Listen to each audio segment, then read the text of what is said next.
Let's talk about alcohol-containing side chains. Alcohol-containing R groups. There are two of them here. Again, I'm only going to draw the alpha carbon. And the easiest one simply contains methanol as its side chain. And this is known as serine, S-E-R, single letter code S. The one other one that I have to show you is this.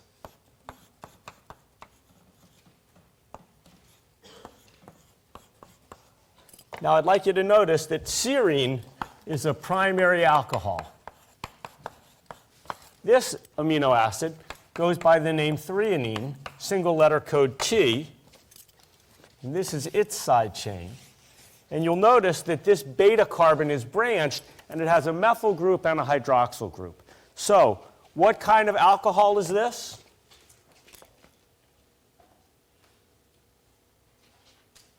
I saw it. What do you tell me? I saw it. You raised your fingers. It's a secondary alcohol, right?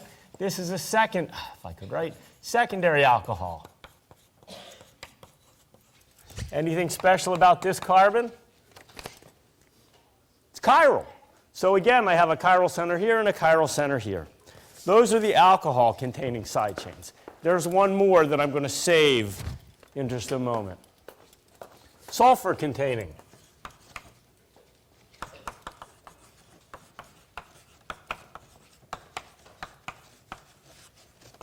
Sulfur-containing R groups. There are two. This one, CH2, CH2, S, CH3. This is my side chain.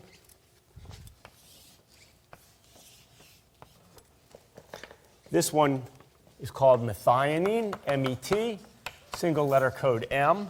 And I'd like you to notice that it is a thioether. Okay? This sulfur is bridging this methylene and this terminal methyl group. It is a thioether. The second one that turns out to be remarkably important to us is this one right here.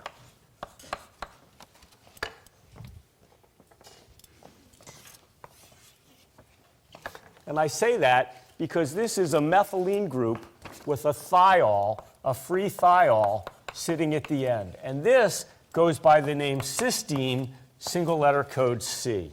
Now there's something important about this based on what I taught you in the last two lectures, and that is this SH, right, can function as an acid. This can lose its proton in order to become S minus, the thiolate anion.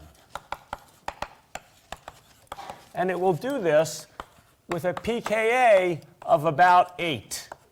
So at physiologic pH 7.4, there's going to be some component of cysteines that are likely to have this thiolate anion. And in fact, if I manipulate the local environment to drive down the local pH or the local pKa, I can change this affinity and I can make this thiolate anion even more important. Now these molecules, these cysteine molecules, do something very important in proteins, and that is I could imagine a protein that had a cysteine residue here and another cysteine residue over here. This would be my protein in this squiggly line, right? And this could form a disulfide bond. These two cysteine residues, when they are linked together, have a funny name. This is called cysteine, C-Y-S-T-I-N-E, cysteine. That's two cysteine residues whose side chains are linked together by a disulfide bond. Okay. Aromatic amino acids.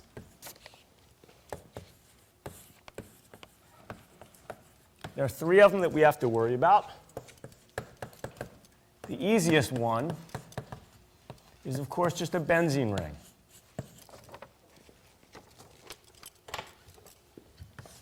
Linked to the alpha carbon with a methylene group. Okay?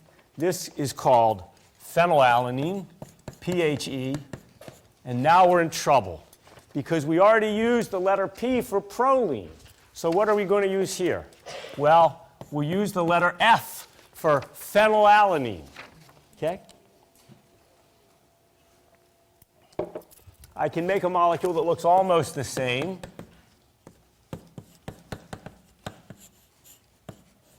Except I can put a phenol ring on the end of it instead of an aromatic.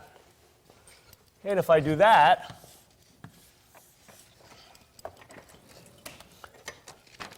the OH makes this a what? What's the other category I could have put this R group in?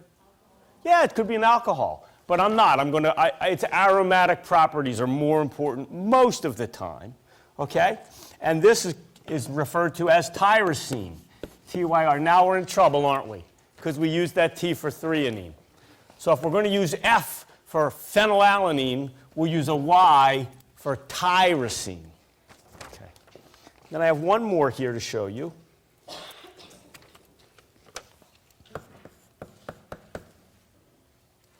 Space this out a little bit.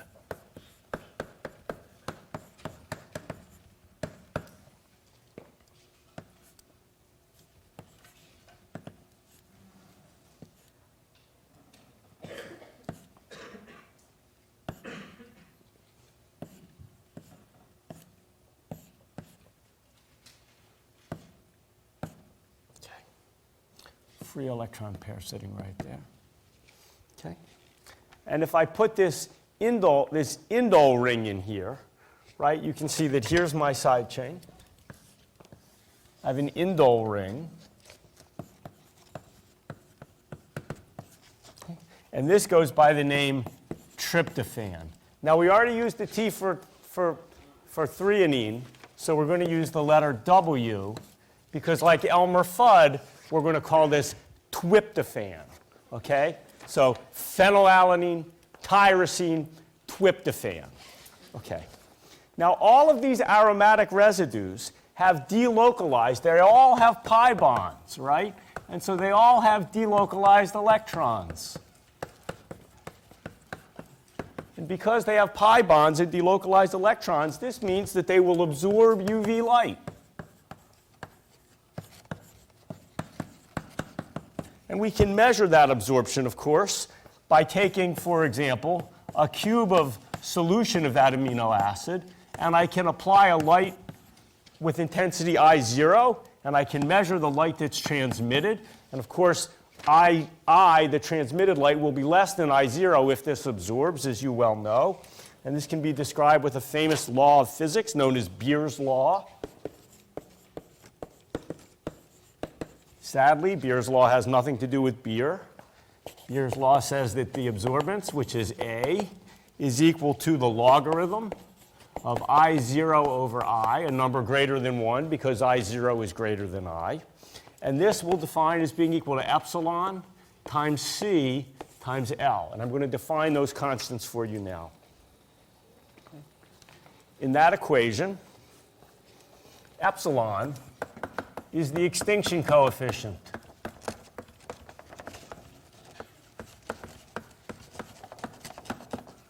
C is the concentration of the solution, and L is the path length.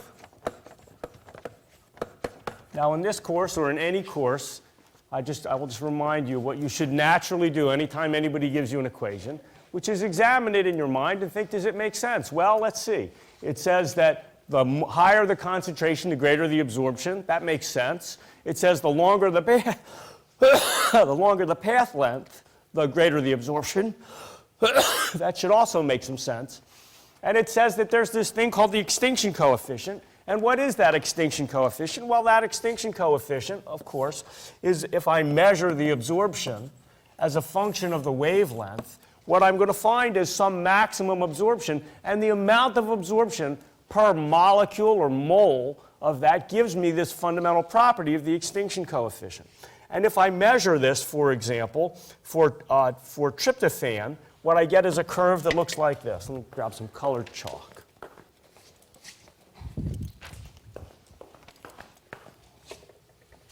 Curve that looks like this. I get an absorption here, and the maximum right here for blue, for tryptophan, the extinction coefficient for tryptophan turns out to be maximal at 280 nanometers, and that number turns out to be 3,400 per molar centimeter. And that makes sense, right? Per molar centimeter, because I'm multiplying this times C and times L. Okay? If I do the exact same thing for tyrosine, I get a curve that looks like this. Okay? Tyrosine has a maximal extinction or maximal absorbance at 276 nanometers, and it's only 1,400 per molar per centimeter. Okay? Now,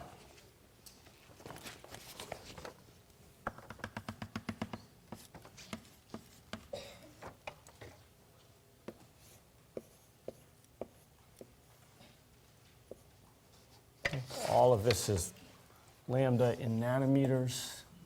Okay? Now, what's happening here? Well, you know what's happening. This is just a pi to pi star transition for either of those. Now, you may wonder, why is it that Professor Yaffe did not put on there anything about phenylalanine? And if you take a more advanced course, you'll learn that phenylalanine, in theory, has no absorption. It has very little, and that's because, as you'll learn in a higher chemistry course, that's a symmetry-forbidden transition, the pi to pi star in phenylalanine. So when we think about proteins, the two aromatic amino acids that do the absorption are tryptophan, single letter code W, I can't hear you, and tyrosine, single letter code Y. Okay. These are the guys that do the absorption. Our groups, anions. The two anions that we have to be concerned about. And the easiest one, the side chain, is just our old friend acetate. Okay. And this is called aspartate, asp. Now we're in trouble, right? Because, well, we can't use the A, because we use that for alanine, and we can't use the S because we use that for serine, and we can't use the P because we use that for proline. So we're going to use D. I don't know why they chose D. I didn't pick it. Okay. Now, instead of acetic acid, we could use propionic acid and make this our side chain. And this goes by the name glutamate, GLU. And again, if we're going to call aspartate D, and this is one methylene group bigger, let's use the single letter code E. So glutamate is simply the single letter code E. Now, if I do a titration curve with aspartate, for example, let's see what I find. Well, you know that if I do a titration curve, just like I did the last time, I'm going to find something that titrates at about 2, pKa of about 2. And what is that group? It's the carboxyl group, right? And I'm going to find something with a pKa of around 9.5. What's that?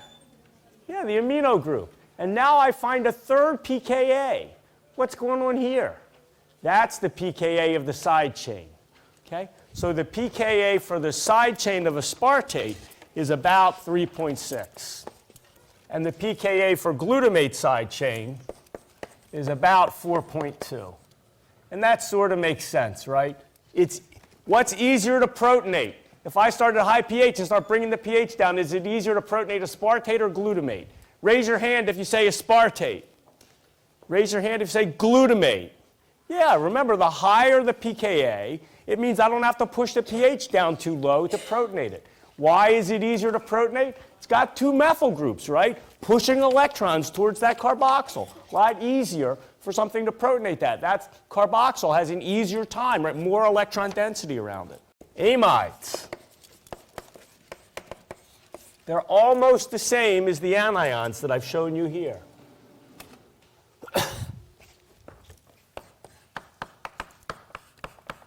All I'm going to do here is I'm going to take the aspartate carboxyl and make an amide out of it. Okay? And so if that was called aspartate, we're going to call this asparagine. Okay? And we can't use the A because that's alanine. We can't use the S because that's... We can't use the S because that's serine. So we'll use the N. Okay? Asparagine. And you can see I can obviously do exactly the same thing with glutamate and make an amide out of that. And if I call the amide of aspartate asparagine, what do you think I'm going to call the amide of glutamate? Glutamine. Well, now again I'm in trouble because I can't use the G because that's, and I can't use the L because that's, and I can't use the N because that's, so I'm going to use Q. I don't know why Q. I didn't make this stuff up. Okay. Now there is something interesting about these amides. Both amides are polar. Okay? Now, of course, I should have pointed out the anions have what charge? Yeah, they have a negative charge. Let's just write that.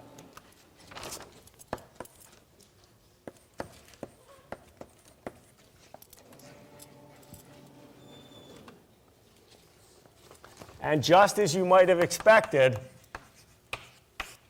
if I have anions, I must have cations. There are 3 of them here. What's the charge on a cation? Positive. Here's an easy way to remember it.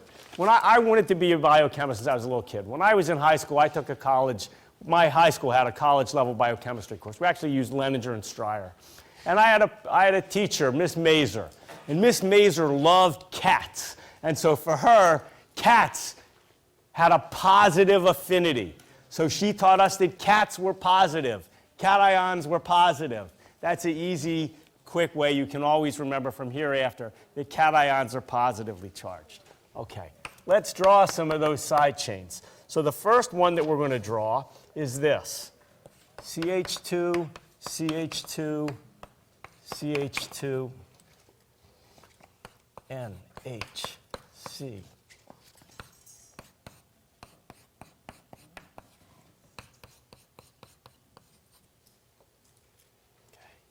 Now, I'd like you to notice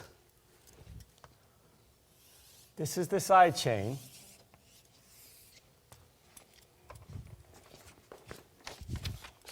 And this is called arginine, ARG, arginine. Single letter code R. And this has a special group in it. This has a guanidino group.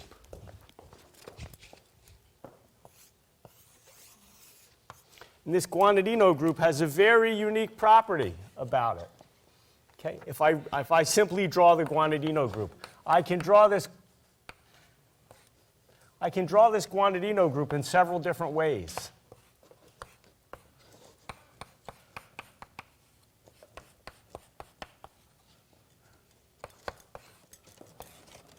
Or I could draw it like this.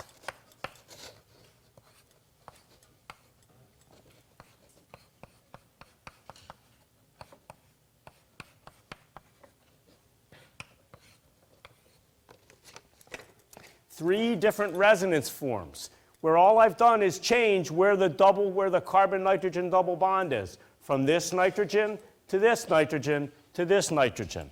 And as a result, it's remarkably stable because I have 3 resonance forms that I can protonate. It's very easy to protonate. And so its pKa turns out to be on the order of about 12.5. Easy to protonate, right? Because look, I can distribute that positive charge among the 3 different nitrogens in the guanidino group.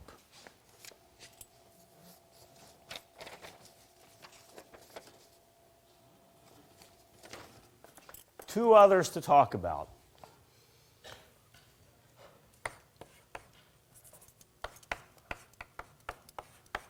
CH2, beta gamma, delta, epsilon, NH3 plus. Okay? This side chain is simply a linear chain of 5 carbons that ends in an amino group. Okay? if this is my alpha carbon, this is my beta carbon, gamma, delta, epsilon, and this is my epsilon amino group.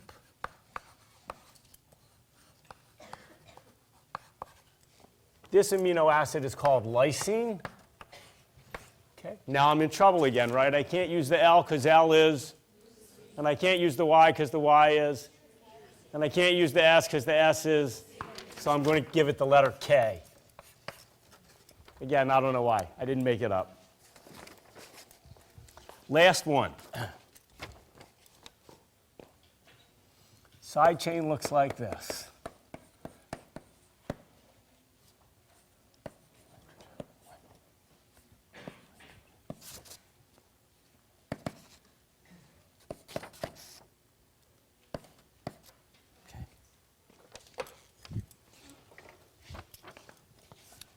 Pretty sure I've drawn this one correctly.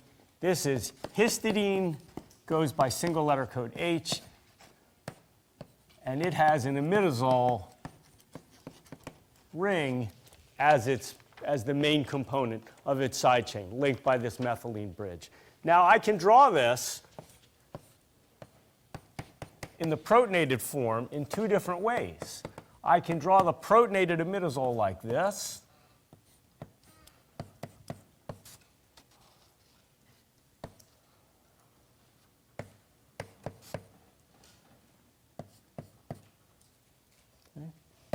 Now notice, by Hund's rule, I still have 6 electrons. It's still aromatic, if I protonate it or not. It's still aromatic. It doesn't lose aromaticity. But I can draw this in a resonance form like this.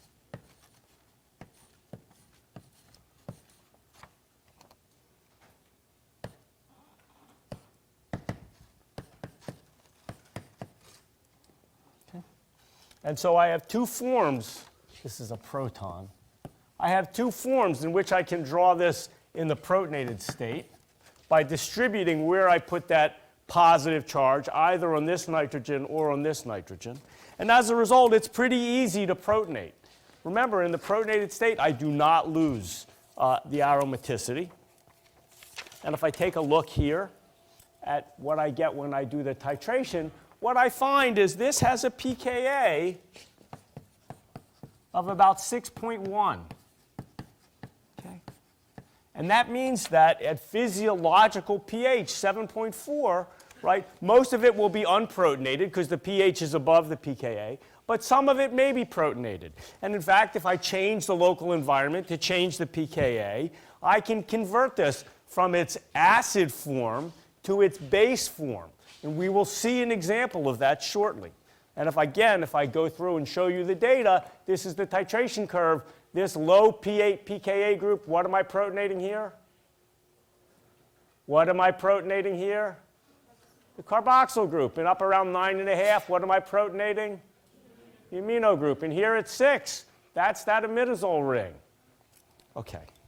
Now, to make life easy for you, we have given you a table. This is a table that has on it the single letter code, the triple letter code, the pKa of the carboxyl group and the amino group for the free amino acids. And if the R group is ionizable, it gives you the pKas. I expect you to memorize the single letter code and the triple letter code. I have some general idea that, you know, the carboxyl group's about 2, the amino group's about 9.5. Don't memorize this junk. You can look it up forever. Try to think about more important things when you're studying biochemistry.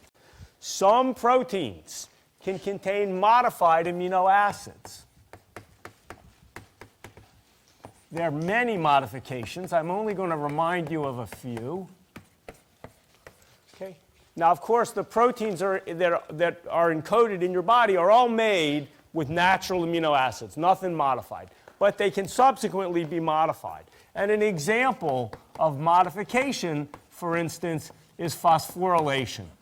And I'll show you one example of this, right? And that is I can take serine side chain, which was CH2OH, and I can now change this to CH2O, and let's just draw, for grins and giggles, a phosphate group on here. Okay? And this we would call phosphoserine. To do this, I need what kind of side chain? To do this, I need what kind of side chain? I need an alcohol-containing side chain. Okay? So I can do it to what? Serine, threonine, and serine, threonine, and tyrosine, right? Two others. Two others worth showing you. I can make a gamma carboxylate group, primarily on glutamate. So I can have my glutamate, which is CH2, CH2, COO minus, okay? And I can convert this by removing one of these protons to something that looks like CH2, CH, COO minus, COO minus. And remember, if this is our alpha carbon, this is our beta carbon, this is our gamma carbon, this is a gamma carboxylation of glutamate. So this would be gamma carboxyglutamate. And the last one that I won't draw on the board, I'll simply tell you that I can take proline right here, and I can remove one hydrogen. Actually, I guess I will draw it just for fun. And I can put an OH group one here, and this would be an example of hydroxyproline. Okay? So I can make hydroxyproline. Three examples of modified amino acids, many more of which are possible.